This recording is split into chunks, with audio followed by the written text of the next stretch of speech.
Bom dia a todos e todas aqui presentes, né, na Escola de Magistrados, na IMAG. Bom dia a todos e todas que nos assistem online. Primeiro, eu gostaria de agradecer a nossa diretora, a doutora Marisa Santos, né, que nos brindou com a oportunidade de conversar sobre um assunto tão importante, né, tão atual. E hoje, então, nós estamos muito felizes em receber o doutor Leandro Teles. O doutor é médico neurologista, dedicado ao atendimento de distúrbios da mente humana e à difusão de conhecimento em neurologia.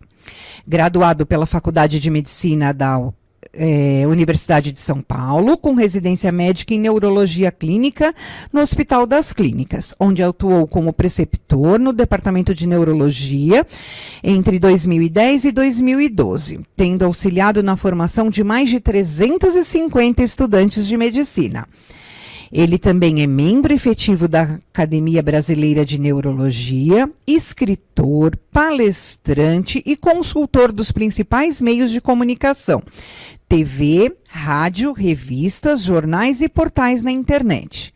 Também é autor dos livros Antes que eu me esqueça, O Cérebro Ansioso, Depressão não é fraqueza, Os novos desafios do cérebro e coautor de artigos científicos. Temos aqui também hoje com a gente a pedagoga, né, da Escola de Magistrados, a Mariana. Mariana, ela é mestre em Educação pela USP, especialista em planejamento, implementação e gestão da educação à distância pela Universidade Federal Fluminense e doutoranda em mudança social e participação política pela Universidade de São Paulo. E ela vai nos auxiliar aqui hoje. Doutor Leandro, muito bem-vindo. Obrigado pelo convite, é um prazer, né? Uma honra sempre estar aqui na IMAG.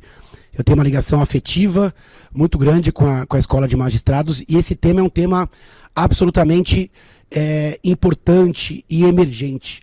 Hoje em dia a medicina fala e se debruça muito sobre a questão do sono, o equilíbrio do sono, a otimização do sono. Então eu acho que a gente está no tema certo. Então o pessoal que está em casa, é muito importante atentar para isso. A gente vai também responder perguntas, então se perguntas surgirem, é a hora de realmente trazê-las para a plataforma digital. E estou muito feliz mesmo de estar aqui e de estar participando desta roda e desse evento. Vou passar aqui para a Mari. Olá, bom dia. É um prazer estar aqui. É um grande prazer por dois motivos, né? Um, porque é sempre bom prestigiar aqui os eventos da IMAG, fazer mediação, que é uma atividade que eu gosto muito. E o segundo é porque o doutor Leandro já tem aí uns 2 anos, que é o meu médico. E eu conheci ele aqui na IMAG, e eu posso dizer de carteirinha que é um excelente neurologista, né? Eu tenho uma condição aí de ansiedade que eu trato com ele e me ajudou muito. Então eu posso dizer assim, com conhecimento de causa, de que nós aqui vamos ter uma manhã ótima, estamos todos em boas mãos. Eu vou aproveitar para avisar que a gente vai fazer o sorteio de alguns livros do Dr. Leandro, que ele trouxe. Vamos sortear um ou dois aqui pessoal presencial e 1 ou 2 para o pessoal online. A gente vai vendo conforme a quantidade de pessoas para distribuir proporcionalmente, tá? Vai ser sorteio regular, normal aqui para o presencial, e para quem estiver online eu vou fazer dinâmica para quem estiver participando do chat na hora do sorteio, como a gente já fez outras oportunidades. É um prazer estar aqui, então, dando esse apoio, essa mediação, e não esqueçam de mandar as perguntas quem está em casa. Quem estiver aqui, acho que pode levantar a mão durante, ou o senhor vai deixar para o final? Pode ser durante. Pode levantar a mão, e é isso. Obrigado, Mari, pelo carinho. E as pessoas podem enviando as dúvidas e você pode me interrompendo para a gente transformar isso numa roda de conversa mesmo. Esse tema, na verdade, é um tema muito extenso, né? Falar sobre sono parece que é uma coisa pequena, né? Mas não. Se a gente for refletir sobre o tempo que a gente passa dormindo, a gente passa 1/3 da vida dormindo. Então, uma reflexão assim rápida, se a gente viver em média, 75 anos, a gente passa 25 anos dormindo. 25 anos da nossa existência a gente passa dormindo. 6 anos continuamente, 6 anos sonhando. Então a gente passa 6 anos sonhando durante uma vida média de 75 anos. É muita coisa. Se 1/3 da existência é sono, 1/3 da medicina é sono. 1/3 da biologia é sono. E além do sono ser uma fase muito importante, ela é uma fase onde a gente consegue intervir.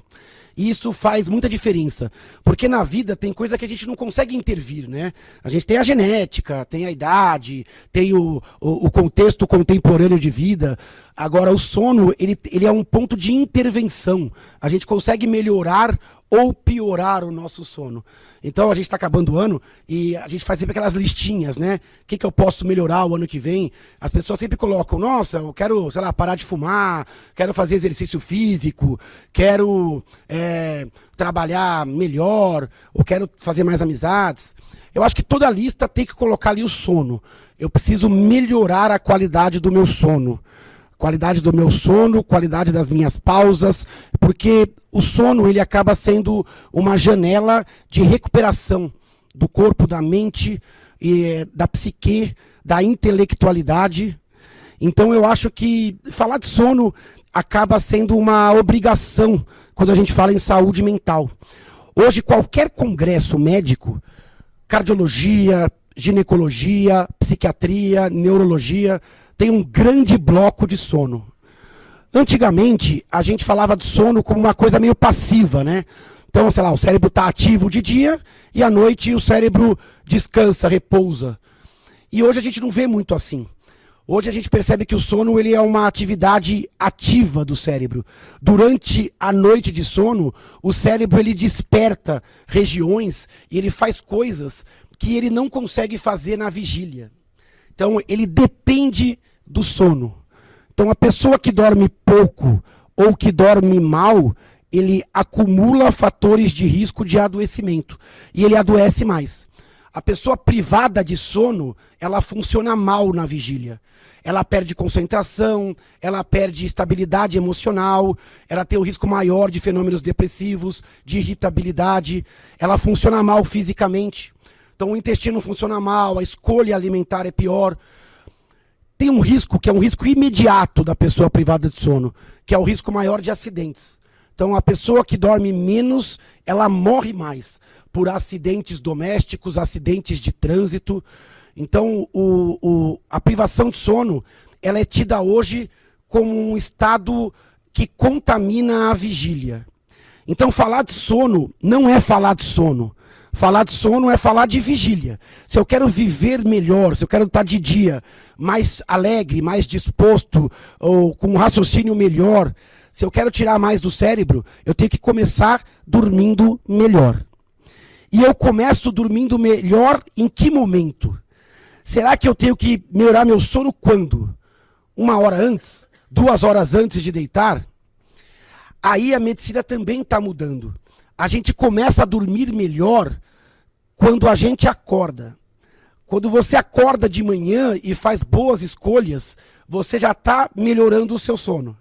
Então, quando de manhã você escolhe uma atividade física, quando você escolhe uma boa alimentação, quando você escolhe um ritmo mais tranquilo, quando você escolhe atividades de transição adequadas, você chega à noite mais qualificado para o sono. E aí você dormindo melhor, isso volta para o seu dia. Então você fecha um ciclo que é o ciclo de saúde. Então, eu tenho que fazer alguma coisa por mim. Dormir melhor tem um impacto de um tamanho de parar um cigarro, ou de comer melhor, ou de fazer uma academia. É esse o tamanho do presente que você dá quando você fornece tempo para o sono, condição para o sono, e quando você vigia se o seu sono está com qualidade ou não. Porque ninguém consegue vigiar isso. Só você que está aí dentro. Só você que consegue refletir sobre, estou dormindo bem, suficiente e tal. Qual é o problema hoje que a gente tem com relação à sociedade e o sono? A sociedade, ela qualifica, ela fomenta a vigília. Ela alimenta a vigília. Hoje, a gente tem uma certa culpa por descansar, por dormir. A impressão que estamos trocando assim um tempo de baixo rendimento, né? Então a gente tem os coaches ali, né? Ah não, trabalhe enquanto os outros durmam, estude enquanto os outros durmam, acorde 5 da manhã e seja produtivo. Isso é uma mentira de um tamanho absurdo e absoluto, assim. Não tem nada que você possa fazer mais para o seu corpo, para a sua cognição, para o seu sistema emocional, do que dormir. Não tem nada melhor para você fazer, né? Então, se você dormir uma noite, esse é o maior presente que você pode dar para o seu cérebro. Porque não tem nada que substitua o sono. É só o sono. É só a qualidade e a arquitetura e o rendimento do sono. O corpo faz dormindo algo que ele não faz acordado. Ele não consegue controlar o sistema cardiovascular sem dormir. Ele não consegue controlar o sistema hormonal sem dormir. O corpo ele só faz reparação tecidual com um bom sono. A noite de sono é como a zeladoria de uma cidade. Uma cidade que durante o dia acumula ruído, barulho, sujeira, ela vai se reorganizar para que no dia seguinte ela volte a funcionar. E isso funciona a cada dia. O ciclo, ele precisa ser circadiano.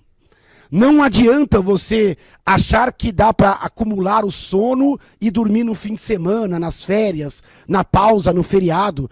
Tem que ser circadiano. A cada 16 horas eu preciso parar por 7, 8, 9 horas para depois recuperar. Se eu não fizer isso, eu já perdi a oportunidade daquele dia. Eu já volto no outro dia mais cansado, menos capacitado e mais incapacitado. Eu já paguei um boleto em saúde ali. Então, a melhor noite para dormir é essa noite. É a noite desse dia para o próximo dia. Então, se eu não fizer da minha noite de sono um hábito saudável, eu vou pagar um preço a curto, médio e longo prazo. E aí a gente pensa e fala... Mas será que não tinha outra solução para a natureza? Porque é estranho, se você pensar assim, é estranho um mamífero. Hoje a gente dorme dentro de casa, numa cama, num quarto protegido. Mas a natureza, ela evoluiu assim, numa situação que era muito mais complicado, né? Imagina assim, os mamíferos, a gente mesmo na floresta, nas savanas, você tinha que fazer um mamífero parar tudo o que está fazendo, fechar os olhos, ficar totalmente sem percepção do ambiente, parado, e ele corria um grande risco de ficar essas horas dormindo. Porque ele tinha o risco de ser caçado, de ser alvejado. Muitos animais que caçam, né, e que são carnívoros, o fazem à noite, né? Porque, então assim, você imagina, o ser humano ele parava o que estava fazendo e por 8 horas ficava dormindo absolutamente vulnerável. Isso evoluiu desta forma porque não tem outra solução energética. Era melhor correr esse risco de você ser caçado e morto à noite. Era melhor ter que reestruturar ali a sociedade, formar um bando, dividir tarefas e dormir, do que não dormir. A biologia, ela não tem outra solução. Essa solução, só que a gente hoje, a gente perturbou isso. A gente realmente acha que tem outra solução. Então a gente acabou perturbando um ciclo, que é o ciclo biológico do mamífero. A gente tinha alguns sincronizadores na natureza. Um deles era o sol. O sol se punha, a luz abaixava, a gente liberava mais melatonina e tendia a dormir melhor. Com o advento da luz elétrica, da luz branca, dos dispositivos que emitem luz, o sol não se põe mais para a gente, né? Agora a gente tem o sol na luz elétrica. Então a primeira perturbação de ciclo ali. Outra perturbação que a gente tem atualmente é que o dia ele passou a não dar tempo de fazer o tanto de coisas que a gente precisa fazer. A gente acaba empurrando a vida social, afetiva, intelectual para a noite. Porque a gente trabalha de dia no horário comercial e a gente empurra empurra a vida aonde a gente tem que ler, assistir os programas que a gente que se interessa, conversar, rezar, se exercitar. Tudo ficou amassado no fim do dia. Então, no fim do dia, a gente tenta ali colocar alguma energia. Ao mesmo tempo, a nossa atenção e a nossa vigília virou um ativo de consumo. As pessoas querem a nossa atenção e a nossa vigília. E elas querem conquistar isso de algum jeito. Então, todos os programas de televisão melhores acontecem no horário nobre à noite, dentro das redes sociais, dentro dos aplicativos, você tem um sequestro da atenção e isso vai mantendo você vigil. A gente não vale muita coisa comercialmente dormindo, né? Ninguém quer um consumidor dormindo. A gente quer o consumidor acordado, consumindo, ou interagindo, ou participando. Por isso que o sono, ele é um mecanismo contrário, no contrafluxo. Para quem interessa seu sono? Para você. Só para você. Para as pessoas que querem algo de você, você dormir não é bom. Mas para você, dormir é muito bom. É a única opção. No fundo, isso que eu falei é uma certa mentira. Porque para quem quer mesmo algo de você, seria bom que você dormisse também. Se alguém quer o melhor Leandro, deixa o Leandro dormir. Se alguém quer a melhor Mari, deixa a Mari dormir. Eu não quero um cirurgião que me opere com privação de sono. Eu não quero meu motorista de ônibus com privação de sono. Eu não quero. Se tiver, eu não quero nem entrar no ônibus. Eu quero ele com o sono adequado. Então, a gente tem que mudar essa questão da sociedade. O descanso, ele é um ativo de qualificação. Quem se dedica ao sono, à pausa, ao descanso, faz um bem à sociedade, faz um bem ao próximo, porque você entrega qualidade, você entrega saúde. E você respeita esse conceito que eu falei. Não tem outra forma de fazer isso sem ser dormindo. Antigamente, aí, muitos jovens não vão lembrar dessa época, mas teve um reality show no Brasil que se chamava A Guerra do Sono.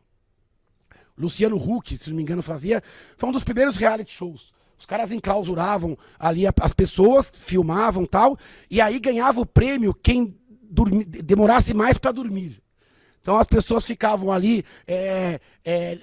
Antigamente tinha esses realities mais legais, né? Comer barata, fazer não sei o quê. Aí, agora. Mas se pensar os realities atuais, você tem muito isso. Por exemplo, você pega o Big Brother. As pessoas ficam enclausuradas e tem prova de resistência.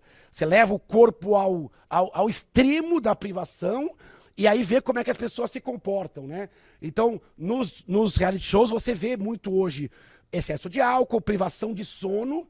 E você vê algumas pessoas saindo totalmente da casinha. Você vê pessoas tendo surtos, começando briga. Perceba que a sociedade, ela funciona mal privada de sono. Nessa guerra do sono, você via pessoas começando a ficar confusas, assim. A pessoa se transforma, né? Só que a gente não percebe isso na privação mais suave. Mas acontece com a gente. A gente começa a piorar. A gente começa a piorar sem perceber. O sono, ele é um ativo muito importante. Se hoje eu pudesse parar de comer 100%, parei de comer, ou parar de dormir 100%, eu morreria primeiro por falta de sono, não por falta de comida. Eu aguentaria mais tempo sem comer do que sem dormir. Se fosse possível. Porque não é possível. Quando você fica 1, 2, 3 noites, o corpo ele entra automaticamente num sono. Algumas doenças levam a insônia muito grave. Tem uma doença chamada insônia fatal, uma doença infecciosa gravíssima. Então a pessoa privada de sono, ela em poucos dias ela perde a lucidez, ela perde o controle organizacional do corpo e ela colapsa. Então é impossível viver sem sono. Sendo que a pessoa em greve de fome, ela vive dias, às vezes semanas, sem água, ela dá um jeito. Você vê às vezes casos de uma pessoa que ficou num buraco ali e ficou tempos ali, né? Ela dormia. Então o sono, ele não é um mimo, ele não é um capricho, ele é uma obrigação de vida. Dormiu menos, viveu menos. Dormiu menos, viveu pior. Então, esta nossa conversa ela é muito importante. Leandro, mas o sono, o que eu vou fazer, né? Eu tenho que ter sono. Se eu chego lá na hora de dormir e não tenho sono, e é isso que a gente vai discutir hoje. Algumas pessoas realmente vão precisar de medicina, vão precisar de medicamentos, terapia comportamental para sono, vão ter que caprichar um pouco mais para obter um sono de qualidade, às vezes até remediar. Mas muitos acabam pecando um pouco nesse movimento em relação ao sono. Hoje em dia, eu vejo as pessoas dormirem muito por exaustão. Elas deixam o corpo estar numa exaustão e aí caem num sono. A gente não caminha em direção ao sono. Falta esse termo que hoje a gente chama de higiene do sono. É um termo que eu não gosto muito. Aliás, eu não gosto desse termo higiene. É uma palavra esquisita. Higiene nos remete a uma certa pasteurização, uma certa limpeza. Mas esse é o termo consagrado, higiene do sono. É como fazer para dormir melhor. Como fazer para melhorar o nosso sono. As pessoas hoje, de modo geral, dormem mal. Adultos, 30 a 50% dos adultos têm queixa de sono. 10% dos adultos têm insônia crônica. Dormem mal mais que 2 vezes por semana, por mais de 12 semanas, mais do que 3 meses consecutivos. Então a insônia hoje é um transtorno muito frequente, principalmente em grandes cidades. A pessoa com insônia, ela mesmo fazendo o que a cartilha, ou seguindo a recomendação, ela não consegue dormir adequadamente. A insônia é dividida em alguns tipos, assim. Insônia mais aguda, até 12 semanas, mais crônica, acima de 12 semanas, uma divisão um pouco arbitrária. Tem a insônia inicial, aquela que é a dificuldade em pegar no sono, aquela pessoa que vai para a cama e fica fritando na cama, não consegue pegar no sono. O que é normal? O normal é a pessoa quando vai para a cama, tendo feito todo o ritual pré-sono, que ela adormeça em até 20, 30 minutos. Acima disso é considerado uma latência mais alta. A gente tem 2 problemas aí. Realmente algumas pessoas chegam muito pilhadas na cama e chegam muito quentes, com muita adrenalina e cortisol circulando, acabam demorando para dormir. Mas também existe alguma disfunção de expectativa.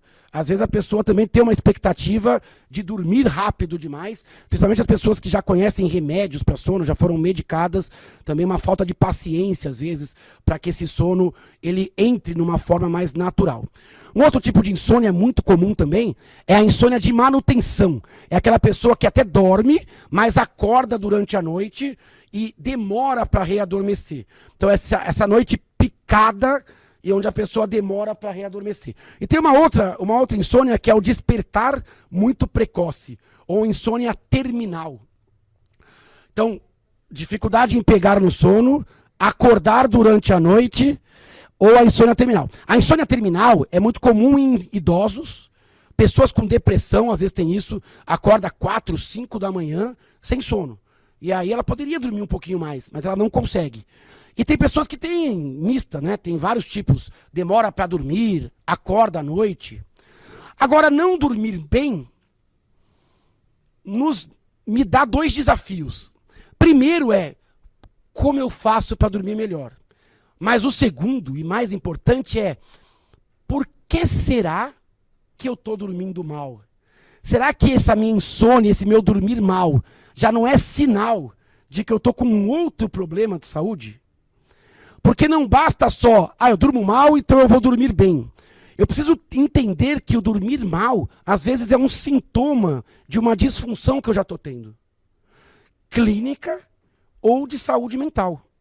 Várias doenças clínicas pioram o sono. Fibromialgia, dor crônica, asma, refluxo, problema de próstata. Muitos homens acabam urinando muito à noite. Mulheres também, apneia do sono, pernas inquietas. Então, a primeira pergunta é, por que eu estou dormindo mal? Esse dormir mal pode ser um sintoma de que algo já não vai bem. É um ciclo biológico que está rompido. Igual quando uma mulher tem um ciclo menstrual, e o ciclo menstrual se altera. Fica longo, fica curto, sangra mais, sangra menos. A primeira pergunta é, opa, o que está alterando o meu ciclo? Mesma coisa o ciclo alimentar. Nossa, eu estou comendo errado, estou ganhando peso ou perdendo peso. A primeira pergunta é, pô, o que está me fazendo levar... E a gente vai investigar esta questão. Em saúde mental é muito comum o distúrbio de sono ser um sintoma. Às vezes a pessoa começa a dormir mal e por trás disso tem um quadro de ansiedade. E a ansiedade leva ao sono ruim. Dificuldade em pegar no sono e manter o sono. Porque a ansiedade é a preocupação excessiva, é o sofrimento antecipado, é a mente que não desliga, é a ruminação mental, é a insegurança, o medo. Perceba que isso alimenta a vigília. A depressão é outra coisa. A depressão altera o sono. Pessoas com depressão muitas vezes têm insônia. Dificuldade em pegar no sono, em manter, despertar precoce. Às vezes dorme demais. A hipersônia também é típico da depressão. Então perceba que o distúrbio do sono pode ser sinal de algo que vá mal na saúde mental. Toque atrapalha o sono. Esgotamento profissional, fadiga, estresse atrapalha o sono. Então o sono, ele é um ativo, mas ele também é um termômetro em saúde. Se o seu sono não está bem, a primeira pergunta é, será que tem alguma coisa errada? Quando o médico ouve uma queixa de insônia, ele vai investigar uma série de questões. Ele vai investigar a tireoide, os hormônios sexuais. Mulher na menopausa, por exemplo, tem muito distúrbio de sono. Calor, fogacho, incômodo, insônia, dificuldade em pegar no sono e mantê-lo. Ele vai fazer perguntas em saúde mental. E talvez ele faça uma intervenção no sono. Só que a intervenção ela não pode ser só sintomática. Eu vou olhar o sono e tratá-lo. Eu preciso fazer uma avaliação macro. Porque eu não posso só artificializar o sono. Eu preciso entender o que ele quer dizer com isso. Cadê o meu? Eu estou falando e nem estou passando os slides, mas eu vou passar os slides. Não tem muitos slides, na verdade. Tem também algumas perguntas. Já pode mandar. Já até. pode passar? Esse primeiro slide aqui, até a gente coloca os livros, a gente vai ter hoje no sorteio o Cérebro Ansioso e o Depressão Não é Fraqueza. Esses livros são escritos para leigos. E todos os livros, todos eles, os 4, falam de sono.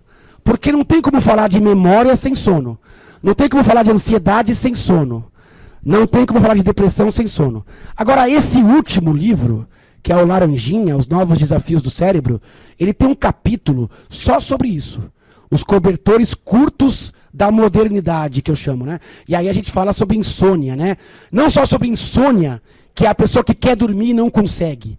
Mas tem uma privação de sono que é até mais comum, que é a pessoa que consegue dormir, mas não faz. Ela não se dedica, porque ela dorme tarde, porque faz muita coisa à noite e acorda cedo com o despertador, porque tem coisa para fazer de manhã. Então, essa pessoa que amassa o sono vai dormir meia-noite, porque, sei lá, tá lá na rede social, ou tá assistindo uma série, aí tem um gancho, ou tá conversando, ou tá pensando, ou tá resolvendo, ou lendo. A pessoa ela tá querendo viver um pouquinho mais à noite e de manhã acorda com o despertador. Isso não é bem uma insônia, porque não é uma dificuldade biológica, mas é uma privação crônica de sono. O sono ele ficou amassado. E esta privação de sono vai ter a mesma repercussão da insônia a médio e longo prazo. Porque o corpo dormiu menos tempo, ou com menos qualidade, e isso vai acumulando. Você vai pagando um boletim ali. E esta conta ela pode chegar de um jeito ou de outro. Ela pode chegar numa forma de uma patologia ou de outra. Às vezes é o sistema imunológico que dança. Às vezes, dependendo da genética, é uma depressão lá na frente, ou uma ansiedade, ou uma insônia biológica mais grave. Esse boleto depende um pouco da estrutura genética. Pode demorar mais, pode demorar menos.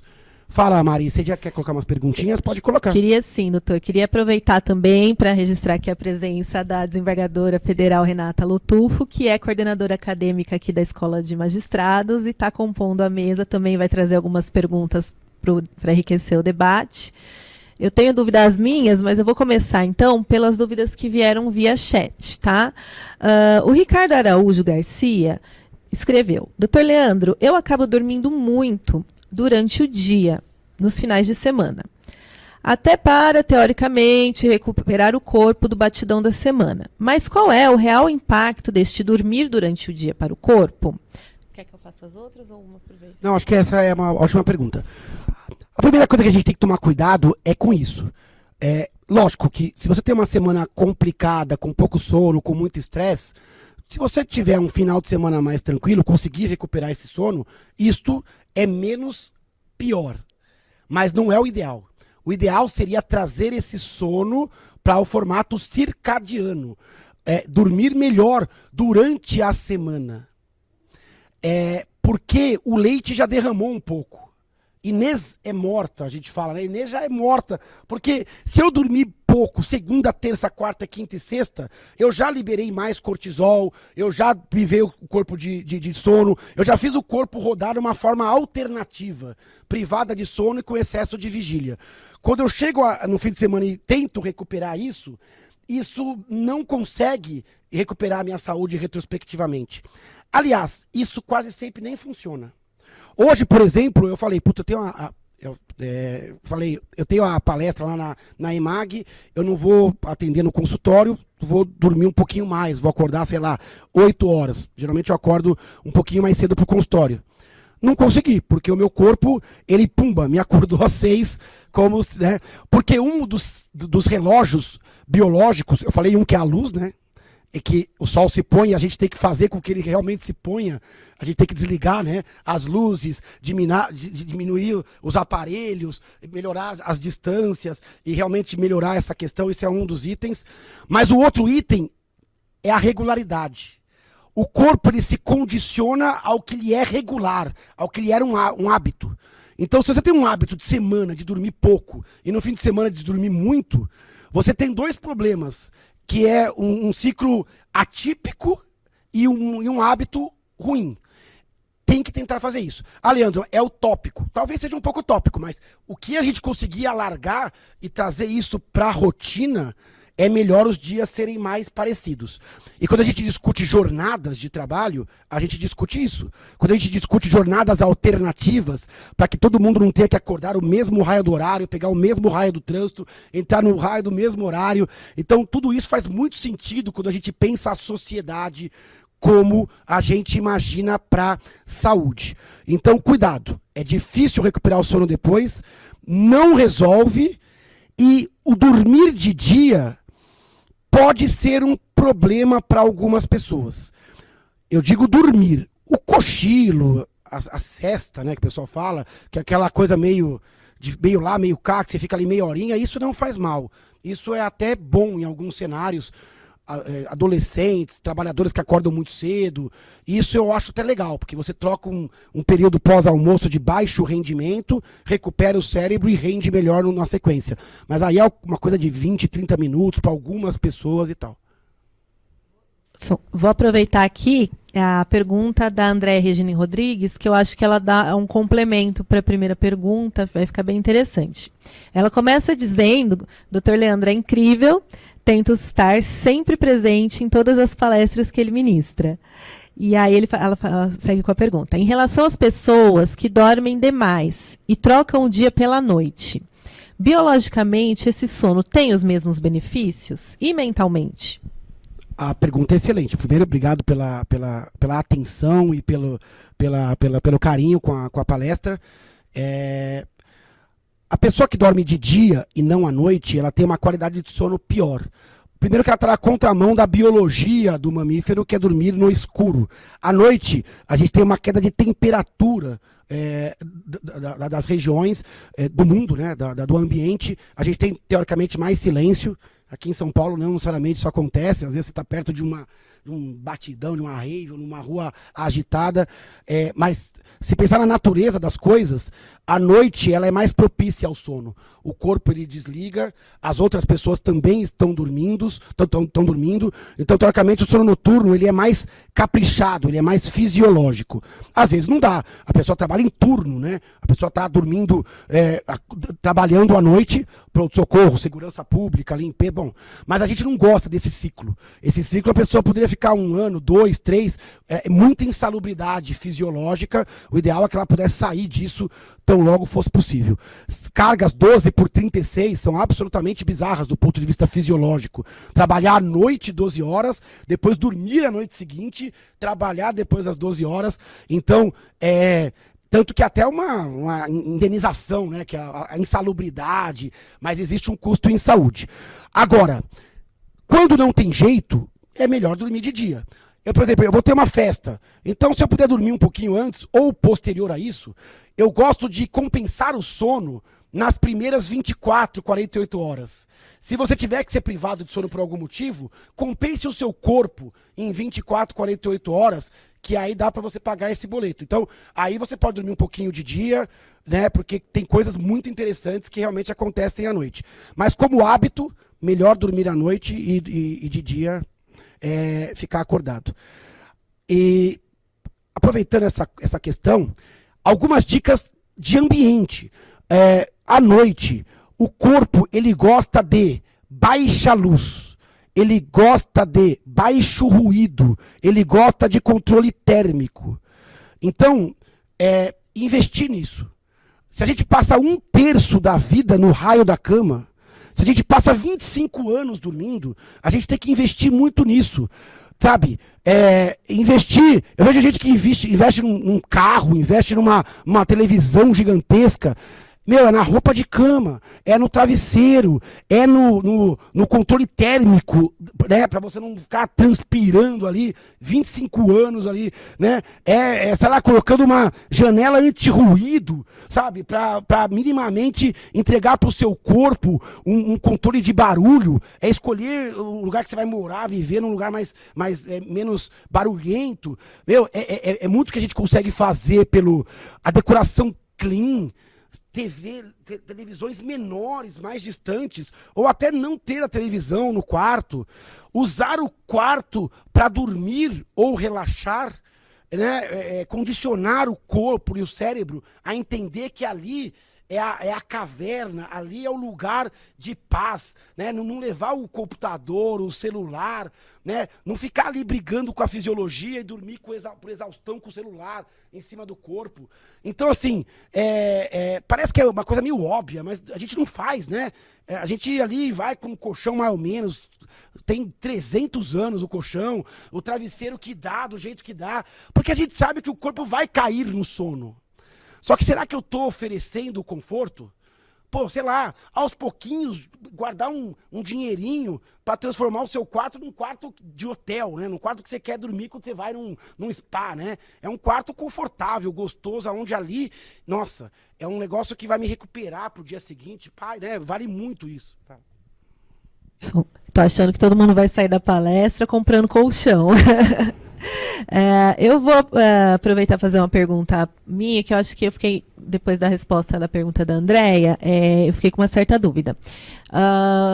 O senhor falou que biologicamente não é bom dormir durante o dia e ficar acordado à noite como um vigia noturno, por exemplo, né? Mas e no caso das pessoas que, por ter muita dificuldade para dormir, acabaram se adaptando melhor, como minha mãe que dorme 3 da madrugada e vai até mais ou menos 12:00, 1h da tarde. E aí vou aproveitar a pergunta do Ricardo, que acho que tem bem a ver. O Ricardo Araújo Garcia pergunta: Doutor Leandro, em palestras recentes que tenho assistido, os profissionais têm falado que não existe indivíduo noturno. Mas no meu teste genético constou que eu seria um indivíduo noturno e eu realmente me sinto mais disposto à noite. O senhor pode falar um pouco sobre se existe mesmo ou não o indivíduo noturno? Na verdade, existe. Dentro das variabilidades e tendências genéticas e culturais, tem pessoas que rendem mais ao final do dia. Agora, eu acho muito ruim esse negócio de indivíduo noturno. A impressão é que o cara, tipo, é um X-Men, assim, né? Tipo, à noite o cara, pá, e de dia o cara dorme. Não é grosseiramente assim. Por isso que eu até acho razoável. Tem pessoas que rendem melhor e vão dormir meia-noite, 1h, e aí acordam 8 horas, 10 horas. Ainda acho razoável. 3 da manhã e 12:00, eu já acho um pouco excessivo. Mas, sei lá, tem pessoas que funcionam bem assim. A gente não pode também, se a pessoa não tem nenhum ônus com isso, não tem nenhuma patologia, né? Eu acho que é possível. Tem pessoas que têm uma tendência a dormir menos horas. Eu acho que entre 6 e 9 horas parece bem razoável. Abaixo de 6 horas já é dramático, não dá. Tem gente que fala assim, fala com orgulho às vezes, eu preciso de 4 horas por noite. Eu não vejo orgulho nenhum disso. Essa pessoa que fala que dorme 4 horas e fica bem, melhor ela estaria dormindo 5. Ela pode ficar bem dormindo 4. Mas quando coloca essa pessoa para fazer testes, se ela dormisse 5, 6 horas, ela melhor estaria. Então, tudo bem, você é um cara bom, mas seria um cara ótimo. E as pessoas falam isso como um elogio, né? Não sei quem só precisa de 3 horas. O pai amado, eu não quero nem estar perto dessa pessoa. Porque não é uma coisa que faz sentido. E vira uma cultura do quem dorme menos, quem aguenta mais. A gente está vivendo na guerra do sono de novo, né? Eu não sei, eu acho que a pessoa que fala assim, eu durmo 8 horas. Eu falo, legal, eu durmo 7 horas. A gente tem um slide disso, que é o primeiro slide, eu até vou passar. Cadê o passador? Ele não está...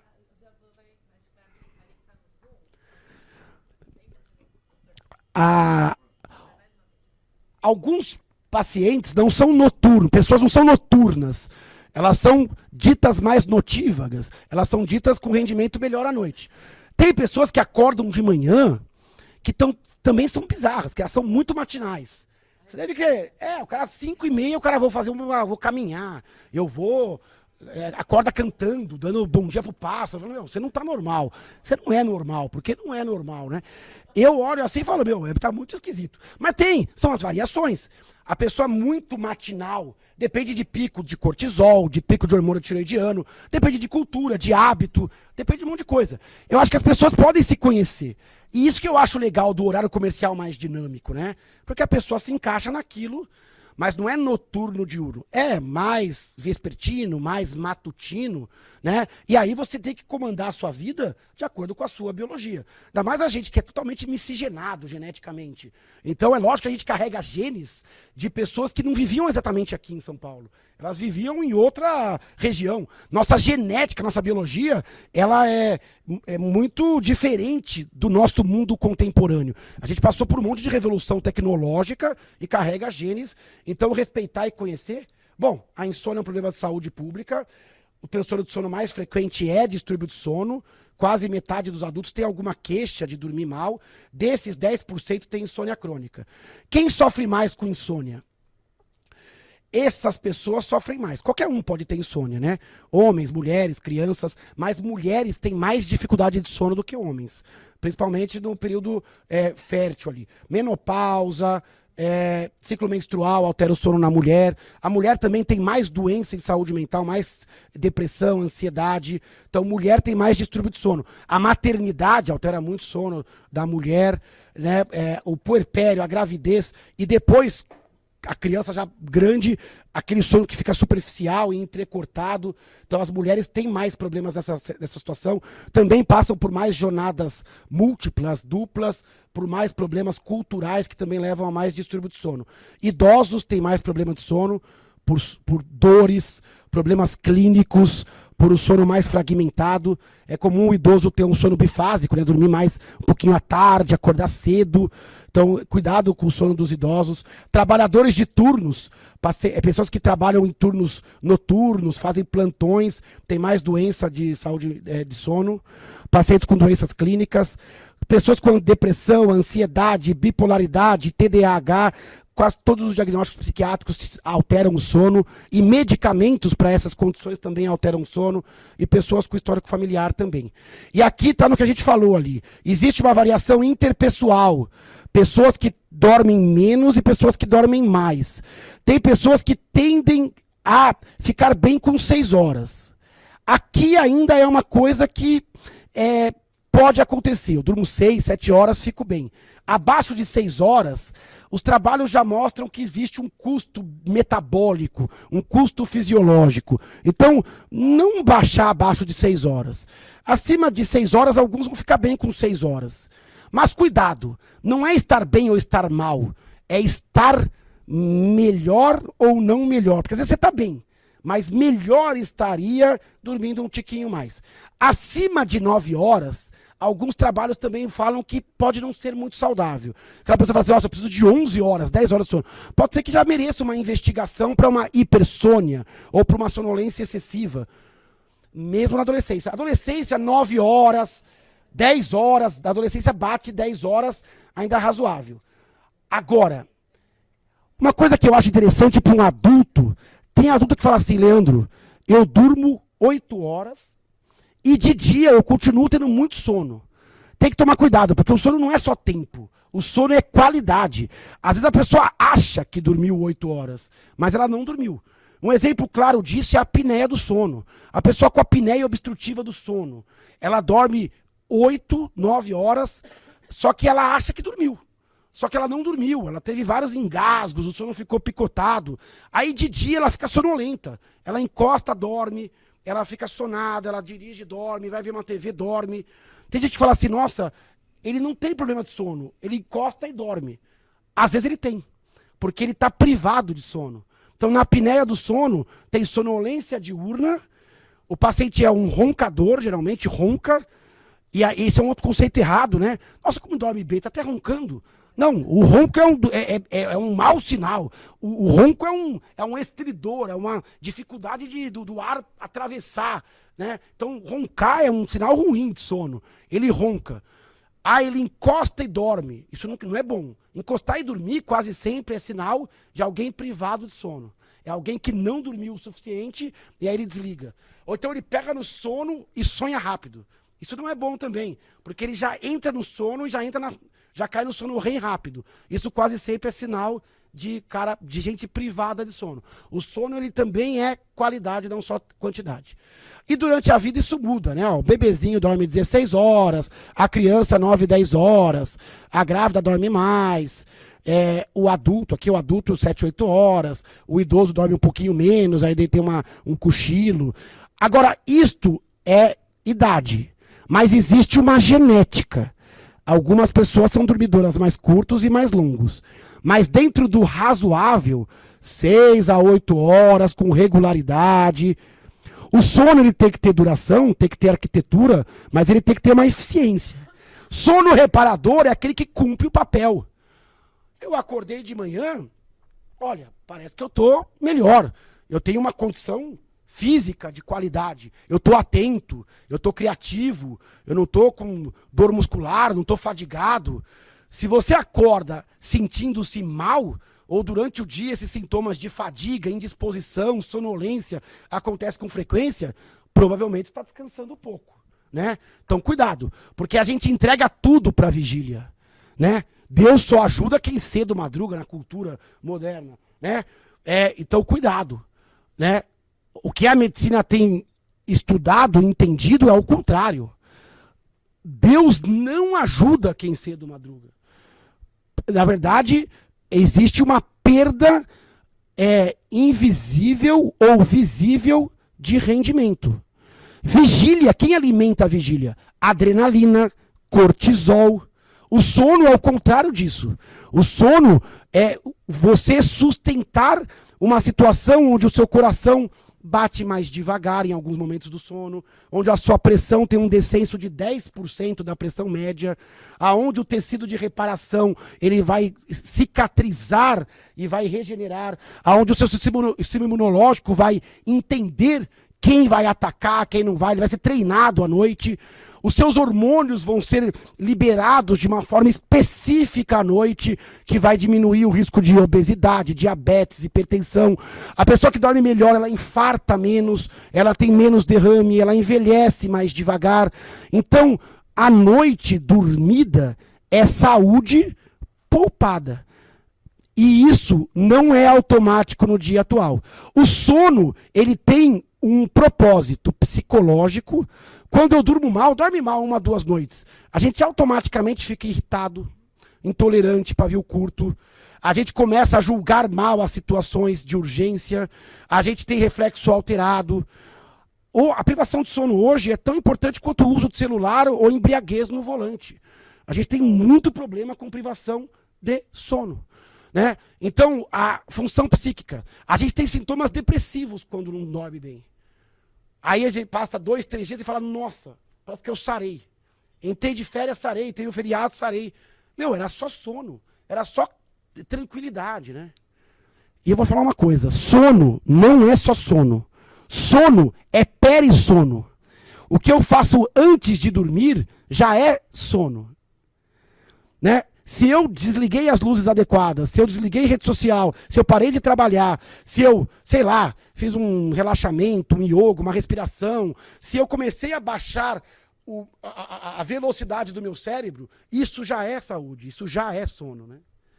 Bom, tem um componente muscular, quem dorme mal tem uma resposta muscular muito pior, metabolicamente o corpo desanda, metabolicamente é muito rápido, piora muito o controle de colesterol, diabetes, taquicardia, hipertensão, então o cardiovascular vai pro brejo e a imunidade dança com privação de sono. Mais reativação de vírus herpes labial, zoster, mais infecções, maior riscos oncológicos. Então a privação de sono, como eu falei, sono é zeladoria.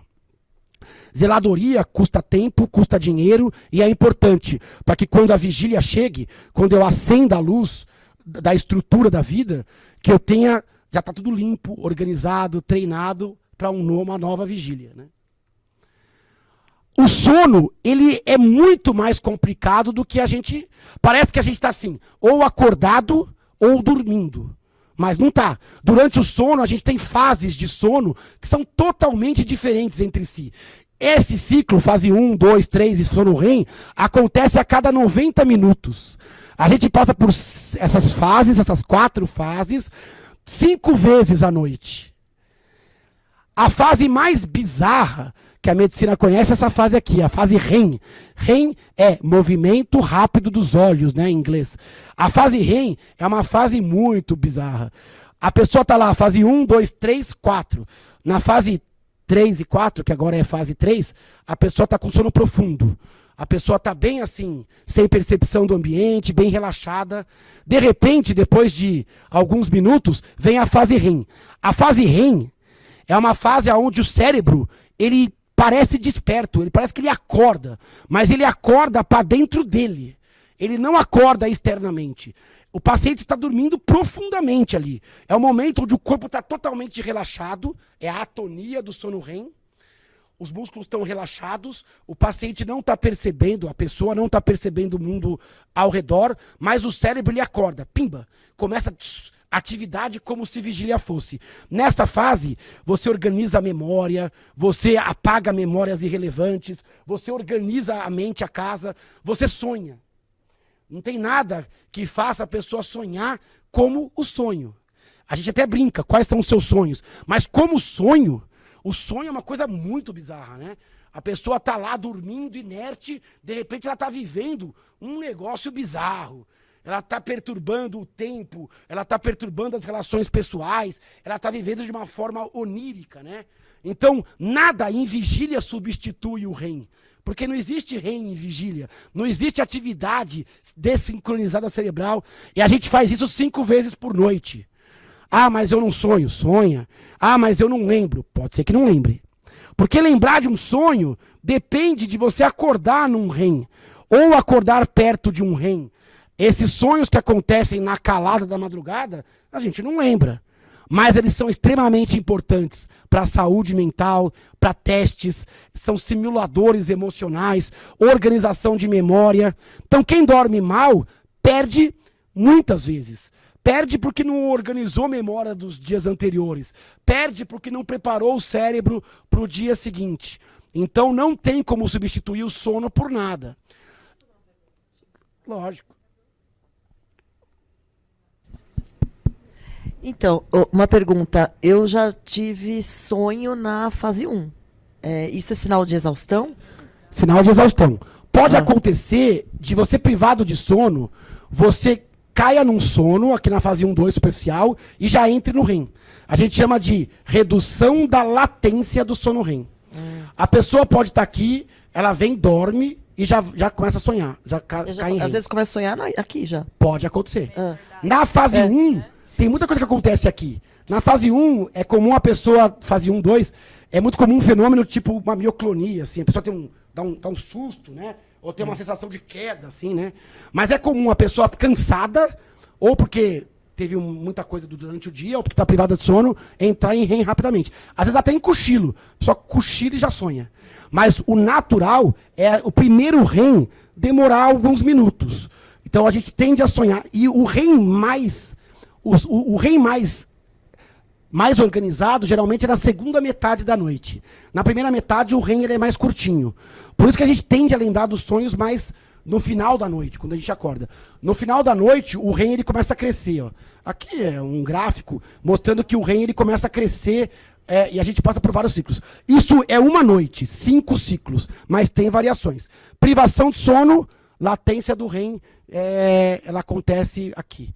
Pode ter sonho em outras fases, tá? Sonhos. Mas são sonhos mais esquisitos, mais leves, com despertar. Os sonhos mais com a história mais robusta, geralmente é bem no REM, tá? E aí, respondendo a sua pergunta, não é que você sonhou no 1. É provavelmente porque você passou 1, 2, 3 REM com mais velocidade e tinha um pouco...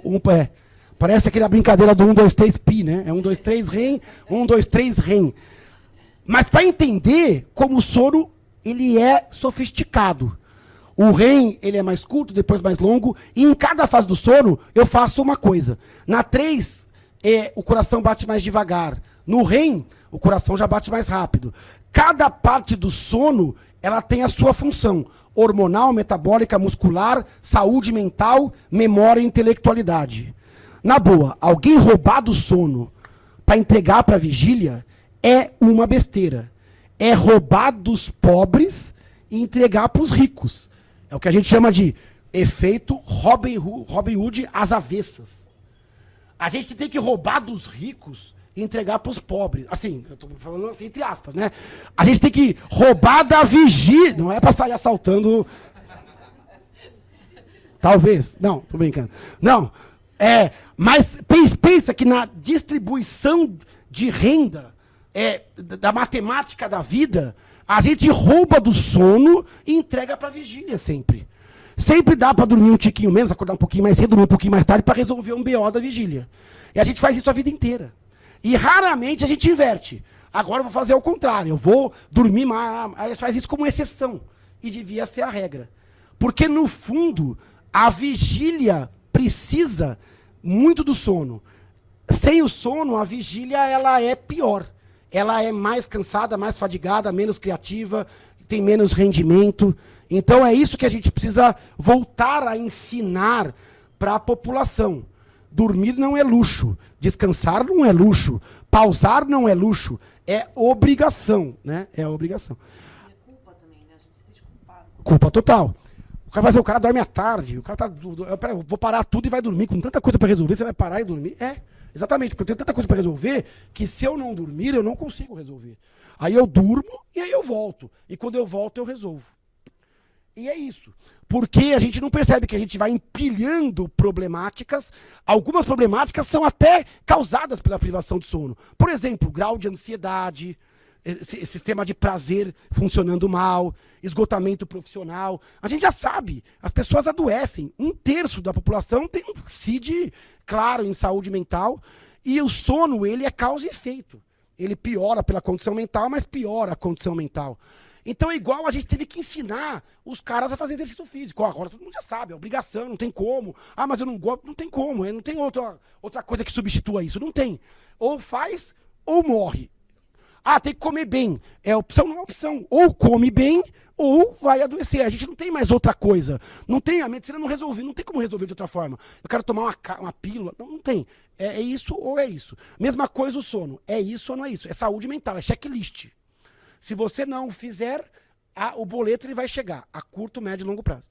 Aqui, ó, aquele que eu falei, dificuldade de pegar o sono, manter o sono ou terminar o sono. Se isso encurta o seu sono, pode ser que você tenha um quadro realmente de insônia. Pode ser aguda, pode ser crônica. A gente tem vários fatores que fazem a pessoa dormir mal. Pode ter uma predisposição, a gente chama isso aqui, olha, de teoria dos 3 P's. Teoria dos 3 P's. Várias doenças são assim.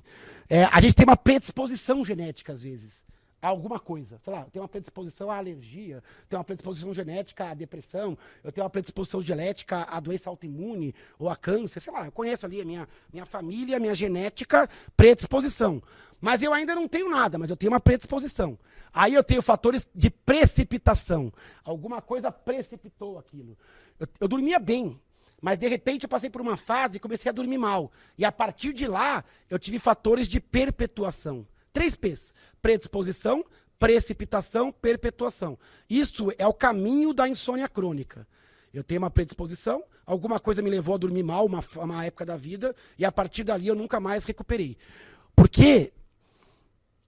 Será que isso acontece? Não deveria acontecer, né? Porque assim, se eu dormir mal uma época, o corpo não deveria ter mais sono e a partir de um certo momento eu passar a dormir bem?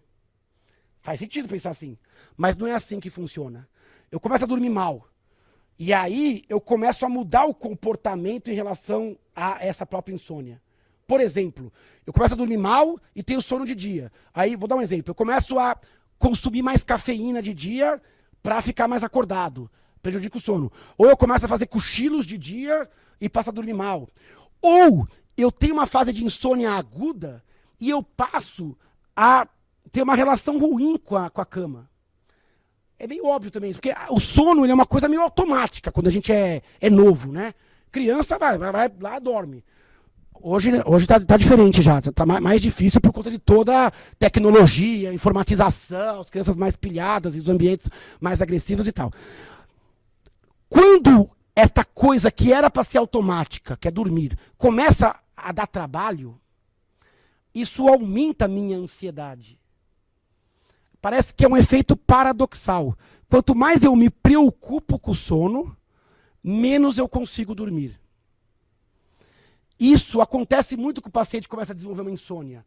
Ele não vai mais para a cama tranquilo. Ele vai com a cama com uma obrigação e com medo de não dormir. Olha que coisa complicada. Eu vou para a cama, puta, será que eu vou dormir essa noite? Será que eu vou pegar no sono rápido? Então essa tensão já transformou uma coisa que era automática numa coisa mais complicada. Isso acontece em várias coisas no corpo. Por exemplo, uma disfunção erétil num homem. Ele tem uma disfunção erétil, que aconteceu uma vez, 2 vezes. Ele passa a ir para a relação sexual com medo, ou com uma pressão, ou com uma ansiedade de ter ou não. Mas isso já atrapalha a ereção. Perceba que tudo que é automático e deixa de ser automático, então cuidado, porque esses fatores de perpetuação é essa falta de fazer as pazes com a cama. E fazer as pazes com a cama não é também fazer tudo de forma automática, então eu tenho que cumprir aqui uma gincana pré-sono, higiene e tal. É fazer isso com suavidade, que é diminuir a culpa, transformar num hábito, transformar num ciclo. E isso é mais difícil. Como é mais difícil uma reeducação alimentar versus uma dieta, mas é trazer para o consciente, né? Claro. Por gentileza, doutor, quais fatores que podem causar o contrário da insônia crônica? Um número excessivo de horas, assim, né, que o corpo demanda para dormir. Por exemplo, pessoas adultas que têm que dormir no mínimo 12 horas por dia para estarem ok. Quais fatores que poderiam levar a esse oposto? A primeira coisa que a gente tem que perguntar é, primeiro, tá dormindo muito, acima de 9 horas. Essa hipersônia, essa sonolência excessiva. Primeira pergunta, a qualidade desse sono é boa?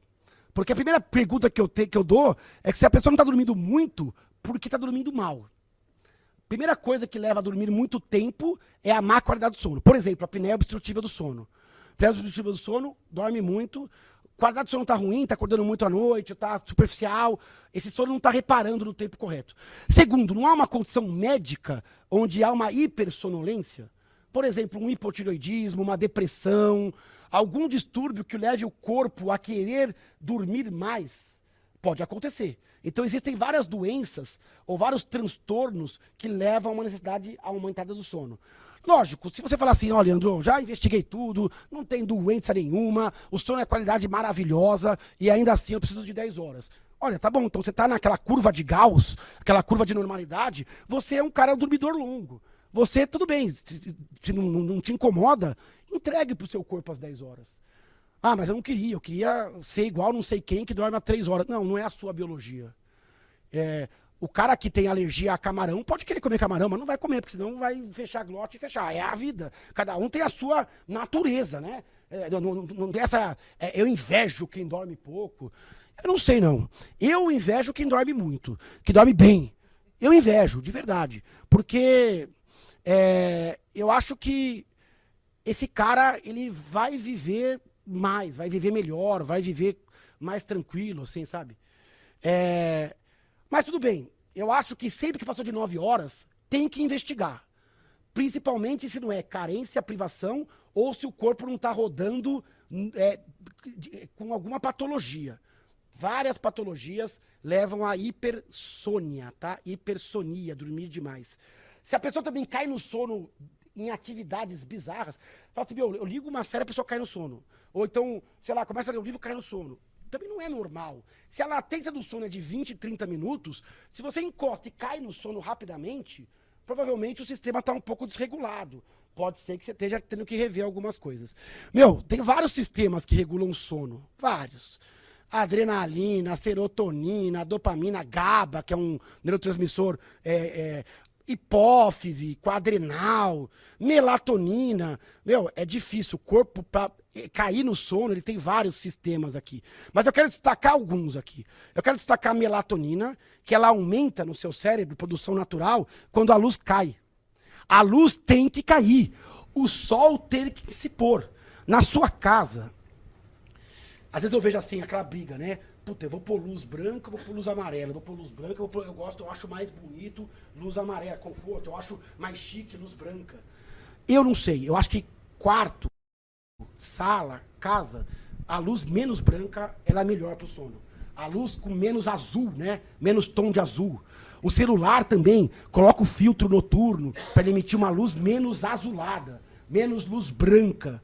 Diminui a luz branca. À noite, diminui luz forte em cima, liga a luz indireta, a luz que bate e reflete, cria sombras, cria penumbra, né? TVs, se é uma TV grande, tem que ter uma distância, ou tem que ser na sala. Os quartos são cada vez menores, as TVs cada vez maiores. Isso estimula o cérebro, o cérebro não sabe o que é televisão. A televisão foi criada agora, gente, há poucos anos. O Sapiens tem 200 mil anos. A nossa biologia não sabe o que é celular, televisão. Ele vê luz, ele vê dia, é vigília, hora de ficar acordado. Então eu preciso que as coisas comecem a se desiluminar, né? Eu preciso diminuir luz branca, emissão. Isso é horas antes, informando para o cérebro que eu preciso de queda de temperatura interna, externa. Eu preciso de aumento de silêncio. Senão o cérebro ele se descondiciona. Outra coisa tá aqui, ó. Doutor, rapidinho, porque é sobre isso. Tem duas perguntas já estão um tempinho que pode falar? Vamos, fala. Sobre isso. Então, a Andréa Regina perguntou sobre o uso da melatonina, eu entendo que seja o medicamento, a sintética, né? Para dormir, se é normal ela, depois de um tempo, parar de fazer efeito e se ela é viciante. E sobre luz, tem aqui a pergunta da Cris, que se é verdade que a luz vermelha à noite é melhor. Então, são essas duas. A luz menos azulada, ela é um pouco melhor. Então, se vai ter luz, que seja uma luz mais para o espectro do alaranjado, do amarelado, do avermelhado. A gente não tem luz vermelha, né? Não sei que seja... É até estranho, né? Uma luz vermelha, assim, subtons, sei lá. Mas a gente vê muitos estudos com luzes mais alaranjadas, mais amareladas. O vermelho, aí vai ter que estudar a crono e outras questões, porque a luz não é só luz. A luz ela tem uma interpretação de urgência, de senso. Então a gente não pode fazer nada que seja contra a nossa cultura também. Agora, uma luz menos azul e uma luz menos intensa e menos direta melhora. Então, luz indireta já é melhor. Luz mais baixa. Às vezes eu vejo, casas onde o cara tem... a luz é sim ou não, né? Tipo, ou tá ligada ou tá apagada. Não é legal, porque de manhã é legal mais luz. A luz é ótimo de manhã. Uma música mais agitada, um café. Pô, legal, eu tô avisando pro corpo. vigília, vamos à luta, vamos tal. À noite, eu preciso mudar. A minha casa ela tem que ser dinâmica o suficiente para que agora eu vou diminuir as luzes. Eu vou trabalhar com menos luz. E o corpo vai entender que é um momento circadiano e assim a gente tem que comandar. Então, vai reformar a casa, vai pensar em luzes indiretas, em luzes que batem em alguma coisa antes de bater no seu olho. Então, essa luz indireta. Por exemplo, leitura é muito isso. É melhor uma leitura num livro onde a luz do abajur bate no livro e o livro bate no olho. Isso é diferente da luz do celular, que ela sai do celular e já bate no olho. Então, é só uma dica, onde a luz a gente escolhe e a gente apaga. O som a gente escolhe e a gente apaga. Desde a decisão da parede de drywall com, sei lá, um isolamento ou não, ou uma janela anti-ruído ou não, ou um local onde você vai morar ou não. O som você escolhe. Até o fone de ouvido, o tipo de atividade que você vai fazer. Atividade à noite tem que ser uma atividade que não te dá adrenalina e cortisol. Pô, você vai pegar uma coisa que te estimula, que te deixa alerta. Isso é o contrassenso do contrassenso. De novo, você está esperando que o sono venha ao seu encontro, caia no seu colo. Você não está andando em direção ao sono. Aí é o erro. Esse sistema aqui... tem mais uma pergunta, né?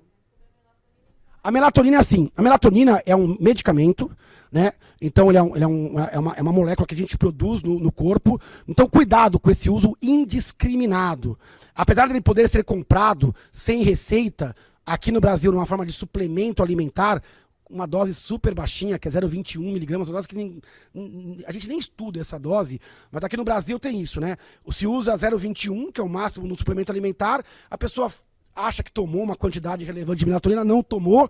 Tem muito efeito placebo em melatonina, porque a pessoa, qualquer coisa que ela tome, acha que vai dar sono, esse sono vem por uma certa confiança nisso. Mas a melatonina é uma substância, sim, ativa, principalmente em doses um pouco mais altas. 1 miligrama, 5, 3, 10 miligramas, mas sempre com o médico, porque ela pode funcionar melhor para um paciente, não para outro, ela pode levar a algum condicionamento, então ela pode perder o efeito. De modo bem geral, é uma molécula segura, o mundo todo usa com grau de segurança, é uma intervenção médica e em saúde, então é importante que o médico esteja ao seu lado para discutir esta questão, não costuma viciar, tá? Mas pode habituar. Pode ser que qualquer medicação que você tome perca um pouco do efeito e que exija aumento de dose ou mudança. Por isso que qualquer substância que se tome para o sono tem que estar ancorada à mudança do estilo de vida. Porque senão a medicação perde o efeito e você tem que aumentar a dose. Isso vale para um monte de coisa. Por exemplo, para remédio que emagrece.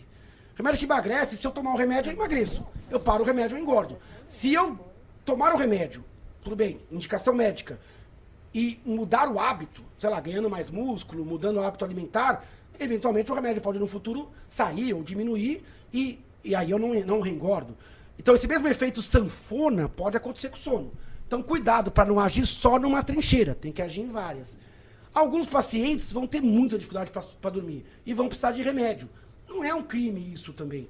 Então, tem pacientes que vão ter que tomar medicamentos. Às vezes, tarjados, controlados. Ainda é melhor dormir medicado do que não dormir. Não dormir é terrível.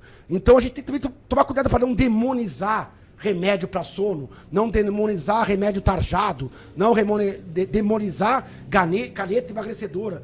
Não, os remédios eles nascem de demandas. Essas demandas farmacológicas acontecem por biologias específicas. E em todos os pacientes, a mudança do estilo de vida também é importante. A Daniela fez uma pergunta muito parecida, se tem um complemento, se é verdade que o corpo para de produzir melatonina tomando a melatonina artificial. Isso é um pouco questionável. A maioria das alças endocrinológicas são assim mesmo. Por exemplo, se eu tomar um hormônio tiroidiano, e eu não preciso, automaticamente eu diminuo a produção do hormônio tiroidiano. A gente chama de alça de feedback. Então, porque a hipófise estimula a tireoide, quando a tireoide sobe o hormônio, a hipófise diminui. A gente chama de alça de feedback. Isso vale, por exemplo, para hormônio também sexual. Por exemplo, a pessoa toma muito anabolizante e aí diminui a produção. Na melatonina, essa alça não é assim dessa forma. A melatonina não é assim, produz e diminui a produção, não é assim tão bonitinho. Ela depende de ritmo de luz, é outro mecanismo. Mas, um pouco é. Quando você artificializa o sono e dar muita melatonina, você acaba desligando, obviamente, trazendo para o artificial um fenômeno que é natural. Então, sim, não acho que a melatonina possa ser usada à torta e à direita. 2, é uma molécula segura e mais boazinha, mais leve do que a maioria dos nossos outros hipnóticos. 3, pode ser usado a médio, longo prazo, a curto prazo. Não acho que seja um malefício à saúde. Mas eu acho que o médico ele tem essa capacitação de individualizar aquele uso. Em dose, em prazo, em tempo e contexto. Tem uma pergunta ali, ó.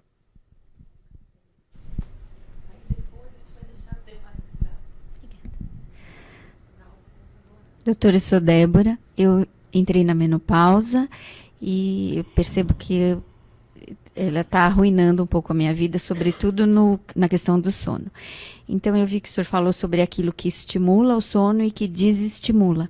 E eu queria perguntar, meios alternativos, por exemplo, olfato, alimentação, porque eu tenho, assim, acho que por princípio, isso é uma coisa minha, uma convicção minha, eu gosto muito de tentar deixar a natureza trabalhar sozinha. Então, não desprestigiando a medicina, mas eu sempre busco como um primeiro contato essa parte mais natural. Então, eu queria que o doutor opinasse sobre o olfato, por exemplo, o uso de um óleo de lavanda ou de alguma coisa similar e a própria ingestão de alimentos. Então, assim, eu estou passando isso para o senhor na condição de mulher na menopausa. Eu sei que existem outros casos que envolvem o sono que pode ser ineficaz. Isso que eu estou perguntando. Mas, assim, o senhor acha que é bom, assim, para ter bons resultados? Porque eu estou tentando e estou partindo para isso agora também. Então, eu queria a sua opinião. Com certeza. Tudo que você fizer para cuidar do sono já vai ser um presente ao sono. Porque o sono, como eu falei, a gente tem muito descuido com relação a isso. Controlar a luz é um fator, controlar o ritmo e a periodicidade é outro fator. Por exemplo, atividade física. Atividade física ajuda muito o sono. Atividade feita pela manhã, começo da tarde, até o final da tarde. Muito em cima da hora de dormir, ela já atrapalha. A alimentação muda muito o sono. Então, diminuir estimulantes a partir à tarde, diminuir cafeína, diminuir alimentos condimentados, industrializados. Os alimentos mais calmantes à noite são ótimos. Medicamentos confortáveis afetivamente, de acordo com a sua estrutura, mas mais naturais, de forma de digestão mais fácil, alimentos menos picantes, alimentos menos açucarados. Tudo isso vai ajudar. Perceba que a medicina, nesse ponto, ela quer ser desprestigiada mesmo. A gente não quer prestígio nenhum, a gente quer que a natureza volte a funcionar. E é curioso, porque a gente vai ficando moderno e a medicina parece que a gente fica tentando fazer as pessoas voltarem para a caverna. E é isso mesmo. A gente fala assim, muita coisa mudou no mundo. Só que a nossa biologia ainda é uma biologia que evoluiu lentamente. Então, quer ser mais moderno? Faça como antigamente. Então, quando você diminui tecnologia, velocidade, luz, alimentos condimentados, ultraprocessados, tudo isso é voltar, né? É fazer o caminho de volta. É fazer o corpo voltar a entender o ciclo da natureza. Porque a natureza ela já cicla do jeito dela. Ela tem o tempo dela. Esse tempo não pode ser acelerado, não pode ser... É o tempo dela. Por isso que uma das coisas é o contato com a natureza. Sei lá, se você estiver num lugar mais tranquilo, onde você consiga ver a natureza, consiga ver planta, ver bicho, você começa automaticamente a ciclar como a natureza, né? Então, assim, é um pouco isso. Você olha em volta de você e fala, o que é artificial? Se você desligar isso, o seu corpo já dá uma melhorada, sabe? É lógico, é utópico e não dá pra fazer isso. A gente precisa de IA, precisa de tudo. Mas tem que saber ligar e desligar. Porque senão a ecologia do corpo, ela se desbalança. Eu preciso ser sustentável. Eu preciso saber que de um dia para o outro, da semana para o outro, do mês para o outro. O olfato é muito forte no ser humano. A gente não se guia muito pelo olfato, porque o nariz ficou meio alto, né? A gente rastejava antes e farejava ali no chão. A gente resolveu andar em duas pernas, soltar a mão, polegar opositor. O nariz hoje não nos guia tanto. Mas a gente tem a ligação direta do nariz com o sistema límbico. Então, um cheiro calmante, confortável. Então, o cheiro do seu quarto. Às vezes a gente entra no hotel e fala, nossa, esse cheiro é um cheiro que já me relaxa. Ou chega num spa é muito assim, né? Você chega lá e o cheiro é a primeira coisa que chega, né? Você fala, puf. Aí você já... Então, assim, então regula o cheiro. Meu, a sua casa à noite pode ter um cheiro que chame pro conforto e de dia pode ter um cheiro mais cítrico que chame pro... Então, assim, o que você cheira, o que você escuta, como você sente, é regular os seus mecanismos que sempre funcionaram. Esse fator é muito importante, ó, o fator S, a adenosina. Quanto mais coisa eu faço de dia, quanto mais ativo eu sou de dia, melhor meu sono também. Eu vou passar aqui, porque muita coisa a gente já falou aqui, tá? Doenças clínicas que atrapalham o sono, ó. Ixi. Aqui não é doença, né? Mas fases aqui, né? Menopausa, gravidez, mais fibromialgia. Agora, doenças psiquiátricas que atrapalham o sono, várias, né? Doenças de sono que atrapalham o sono, pernas inquietas, apneia obstrutiva, parassonias, tipo sonambulismo, terror noturno. Dormiu mal, pagou o preço, cognitivo, psicológico e físico. Isso é rápido, tá? Dias, já tá ruim. Semanas, mas também você paga um preço a longo prazo. Ó, dormiu mal, irritabilidade, fadiga, desatenção, sonolência, risco de acidentes, tontura. Ah, eu não quero nada disso. Então comece a voltar. E aí não é só dormir, é desligar também. Meu, tem um momento, não dá pra você ficar vivendo, pensando no fim do dia, no fim de semana. Tem que trazer isso pro dia, né? Você tem que ter um momento de exposição solar. Aliás, teve um trabalho muito bonito da Nature recente, contraste, o cérebro adora contraste. Então, de dia, a gente tem que ser exposto à luz do sol. Então, vai dar uma volta, vai ver o sol, vai fazer um exercício ao ar livre. Aí, à noite, você tira essa luz. Então, não é só tirar a luz, é dar a luz para tirá-la. Não é só relaxar o corpo, é levar o corpo a uma atividade física, que é da vigília, e depois fazer ele relaxar. É o cheiro mais estimulante, um dia mais proposital, mais estimulante. Então, esse contraste dia à noite, o cérebro adora. A natureza é um contraste absoluto. Você chega numa floresta de dia, é uma coisa. Chega na floresta à noite, parece que é outro mundo, é outro planeta, gente. Você foi para outro planeta. Só que a gente perturbou isso, né? Porque a gente é muito prático, a gente quer que seja tudo do disjuntor, né? Tudo tá no interruptor. E a gente perdeu um pouquinho essa mudança, né? Aqui é o que a gente paga de estresse metabólico. Ó. Dormiu mal, liberou mais adrenalina no dia seguinte. Porque eu tenho que dar conta do dia seguinte. Eu vou ter que acordar. E aí eu vou liberar mais cortisol, mais adrenalina. Cortisol alto é péssimo, né? Engorda, altera a imunidade, né? Tem gente que usa corticoide, cortisol para baixar a imunidade. A gente tem disfunção grelina, leptina, ganha mais peso. Disfunção hormonal. O sistema imune bagunça, fica mais inflamado. Aqui, ó, mais ansiedade, maior risco de depressão, maior esquecimento, fadiga. É óbvio que a gente não pode achar que tudo é o sono, mas o sono, com certeza, ele é um pedaço desse mosaico. Ele é um pedaço do mosaico. Eu não consigo mudar o mundo, eu não consigo mudar a minha genética, eu não consigo mudar a minha idade. Pô, mas você consegue mudar a atividade física, alimentação, sono, estresse. Então, vamos mudar aquele tanto que a gente consegue mudar, já que vai vir pancada da genética, da idade, do mundo obrigatório como ele é, né? Estilo de vida, a principal coisa que tem que mudar. Terapia cognitivo-comportamental, muito bom para o sono também. O remédio, eventualmente remédio ou substâncias, isso pode ser discutido com o médico, não é o escopo dessa nossa reunião aqui, e sem dúvida tratar a doença associada. Às vezes você trata a ansiedade e o cara melhora o sono. Trata a depressão, melhora o sono. Trata a bipolaridade, melhora o sono. Diminui o esgotamento, melhora o sono. Trata a tireoide, repõe hormônio, sei lá, numa reposição hormonal na menopausa, se não há contraindicação e há indicação. Então existe a possibilidade de intervir nesses 4 fatores aqui, né? Mas isso aqui é coisa nossa, é coisa de quem dorme. Eu vou te falar, Só você pode se interessar por isso. Ninguém mais vai se interessar pelo seu sono. É só você. Então isso aqui é você. Qual é a sua regularidade? Dormir e acordar mais ou menos no mesmo horário. O hábito, o relógio biológico depende de regularidade. O controle da luz, a atividade física, a alimentação, e você colocou muito bem, álcool à noite é péssimo. Álcool induz o sono. Mas ele só faz isso, ele só induz. Porque ele estrupia a arquitetura do sono. Ele aumenta o risco de apneia do sono, a pessoa ronca mais, tem mais estridor. Então o álcool é péssimo para regular o sono. E existe um grande risco de um aumento do risco de dependência de álcool, porque ele começou tratando um distúrbio de sono. Eu chego à noite, tomo um vinho, relaxo, aí a outra noite eu tomo um vinho, relaxo, e aí você entra num ciclo onde o vinho sinaliza. E o que tem de bom no vinho?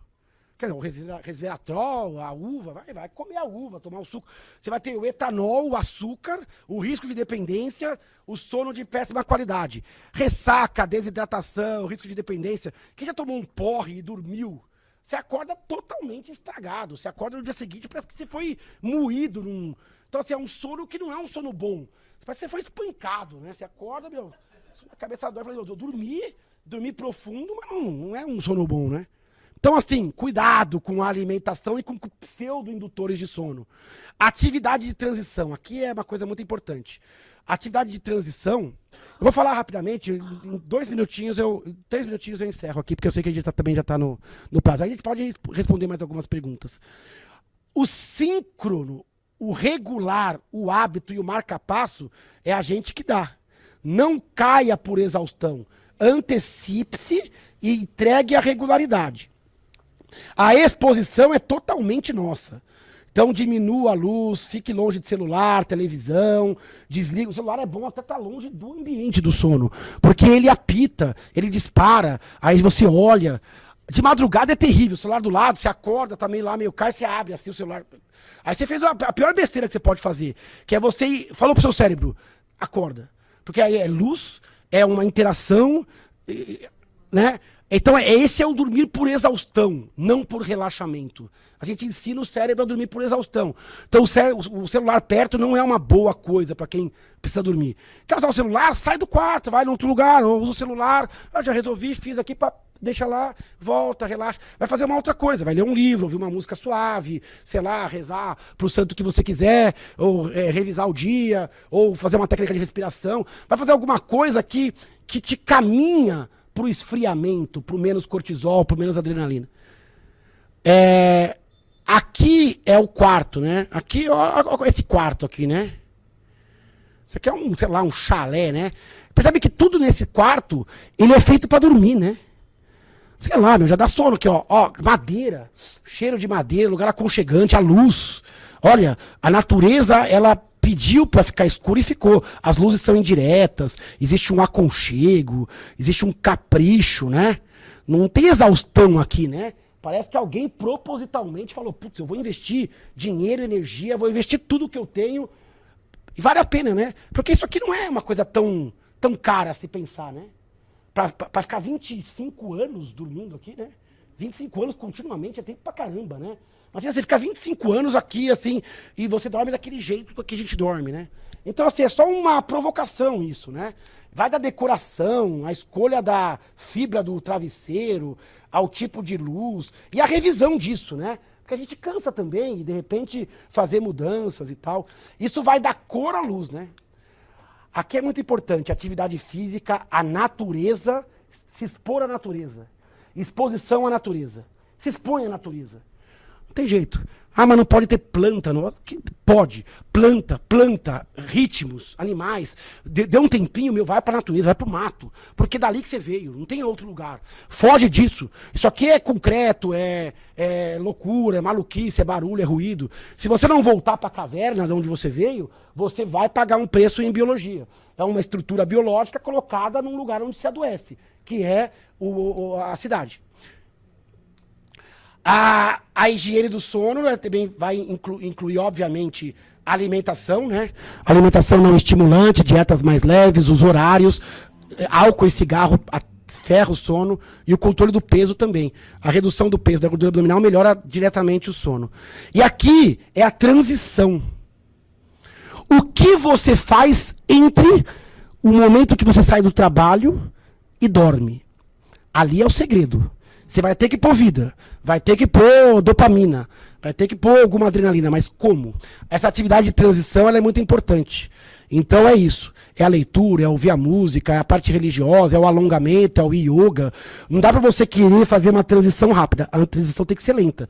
É o banho naquele momento. Então, assim, esta atividade de transição, eu acho que é o grande segredo. Eu acho que a gente atrasa muito a transição e já vai dormir com 20, 30 minutos de atividade realmente de sono, né? Então, se a gente começar a fazer essa transição mais cedo, ela é uma transição... E essa transição ela é muito individual.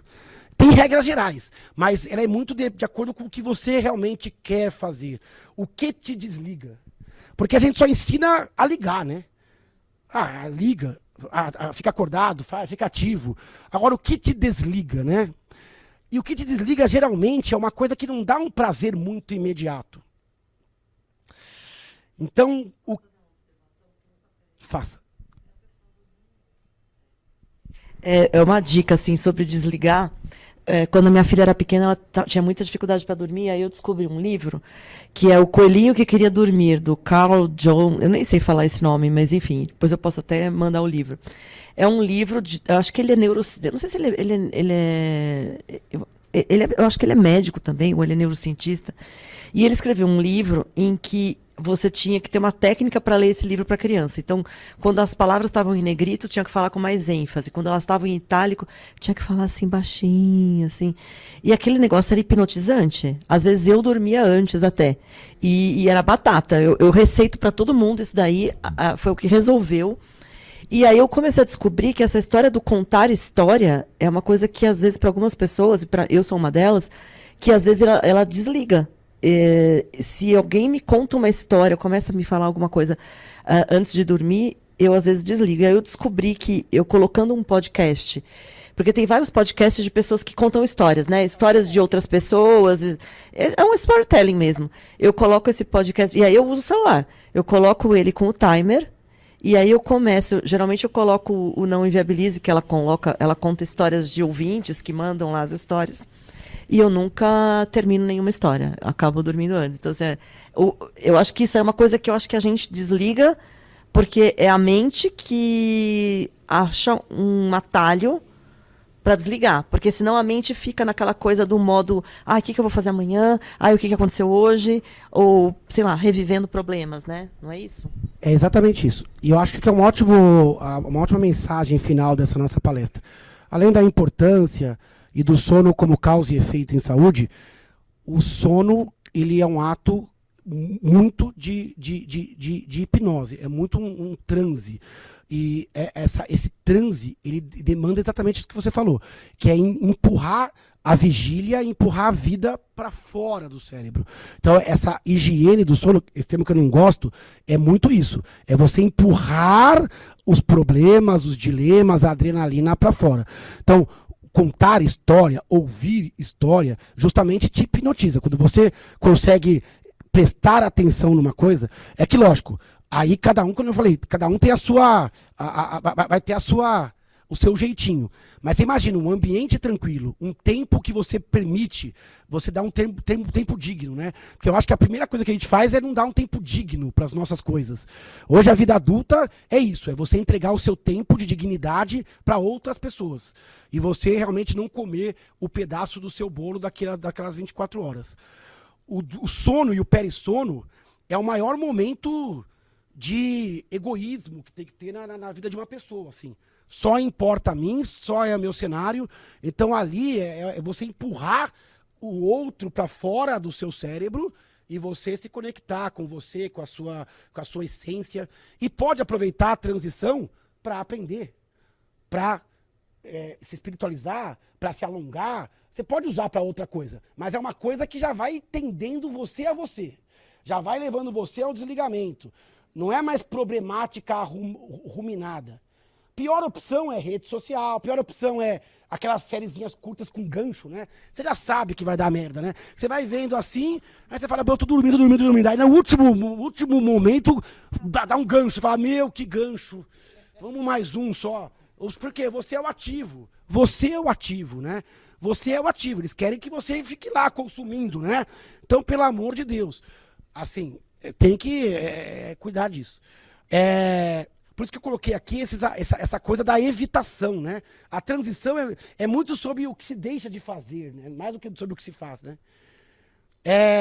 Bom, a apneia do sono. Você tem uma pessoa que dorme demais, dorme rápido e que ronca muito. Homens têm mais, mas mulher também tem muita apneia do sono, tá? Mulher pós-menopausa, principalmente pessoas com o pescoço mais curto ou mais acima do peso, ronco não é bom sinal, tá? Ronco, engasgos e sonolência diurna, pensar em apneia do sono. Aqui é só um slide para lembrar do sonambulismo, né? O sonambulismo é um distúrbio de sono também muito comum, mais comum em crianças, adolescentes. Fase 3, onde a pessoa se mexe, levanta. É um transtorno geralmente bem benigno, tá?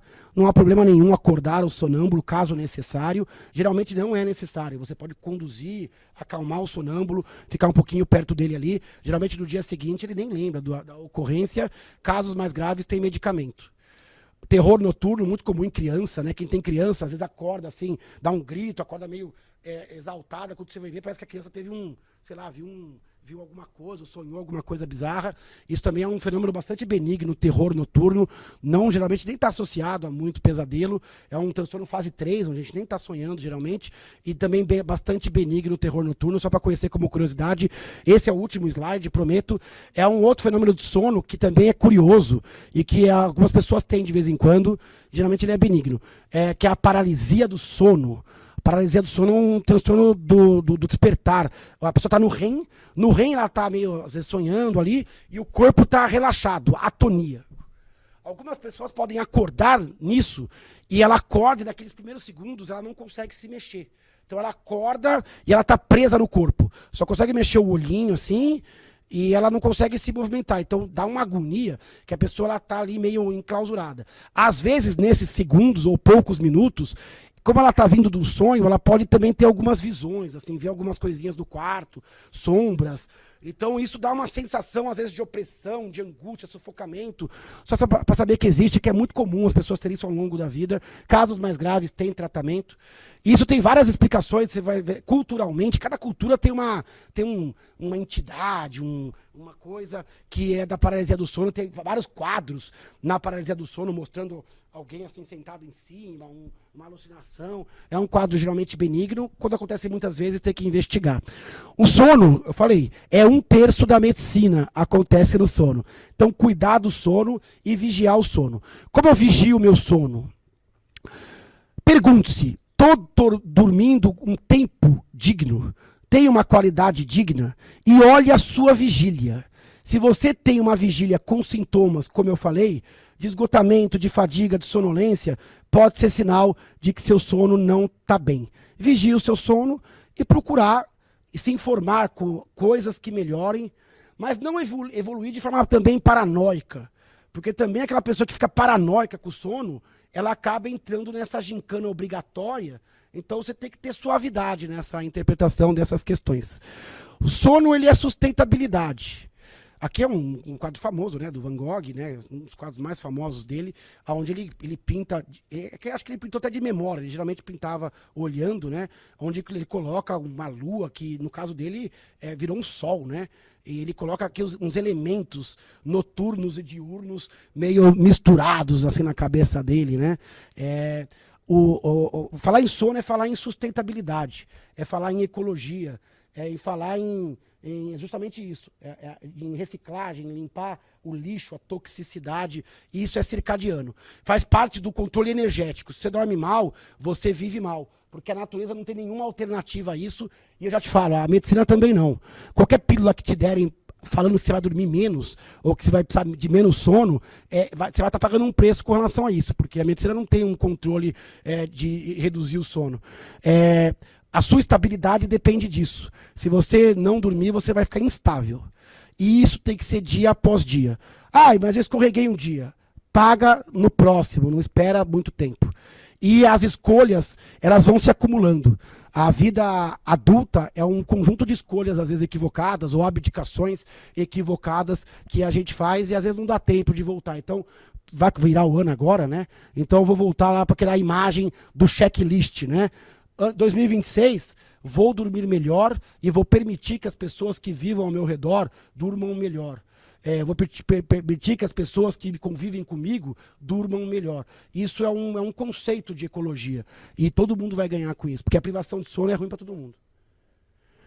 Aí eu encerro e estou à disposição para perguntas, para o que vocês precisarem. Obrigado aí pela atenção. Foi maravilhoso, doutor, como eu disse. Antes da gente abrir e passar, porque a gente já está com adiantado o tempo, eu vou fazer o sorteio rapidinho.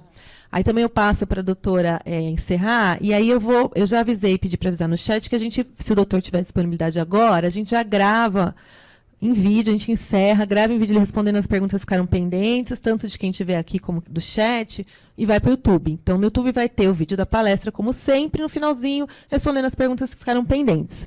Eu vou fazer o sorteio seguinte, eu vou sortear um daqui e um do Zoom até acabarem os livros. E aí eu vou o Zoom eu não vou fazer sorteio porque eu já vou rapidinho. Põe para mim o chat aqui na tela para facilitar.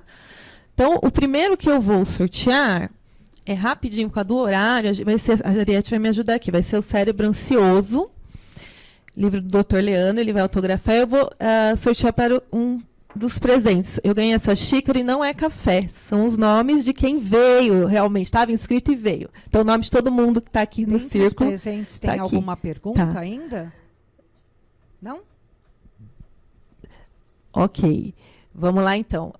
Ana Carolina Shem Batista. Aê! Achei meio marmelada isso aí, hein? Achei marmelada, mas tá valendo.